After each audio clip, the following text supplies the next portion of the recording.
بسم اللہ الرحمن الرحیم۔ السلام علیکم۔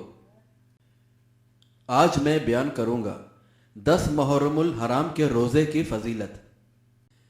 ترمذی کی حدیث ہے، رسول اللہ صلی اللہ علیہ وآلہ وسلم نے فرمایا، مجھے اللہ تعالیٰ کی ذات پر یقین ہے کہ وہ عاشورہ یعنی 10 محرم الحرام کے روزے کے بدلے گزشتہ ایک سال کے گناہ معاف فرما دیں گے۔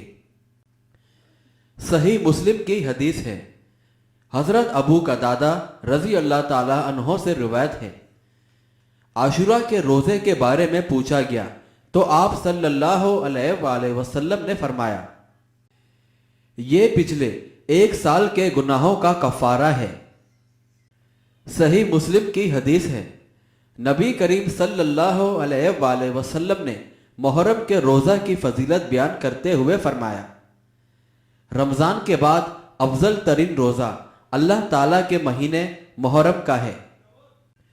صحیح مسلم کی حدیث ہے، حضرت عبداللہ بن عباس رضی اللہ تعالیٰ عنہ سے روایت ہے کہ رسول اللہ صلی اللہ علیہ وآلہ وسلم نے عاشورہ کا روزہ رکھا اور لوگوں کو بھی اس کے رکھنے کا حکم دیا، تو لوگوں نے کہا، اے اللہ کے رسول، یہ وہ دن ہے جس کی یہود و نصارہ عزت کرتے ہیں۔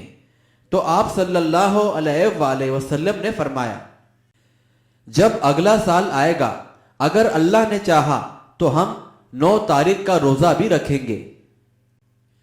مسند احمد کی حدیث ہے، رسول اللہ صلی اللہ علیہ وآلہ وسلم نے فرمایا، یوم عاشورہ کا روزہ رکھو اور اس میں یہودیوں کی مخالفت کرو، اس سے پہلے یا بعد میں بھی ایک دن کا روزہ رکھو۔ یعنی عاشورہ کا روزہ جب بھی رکھیں تو ساتھ ہی 9ویں یا 11ویں محرم الحرام کا روزہ بھی رکھ لینا بہتر ہے۔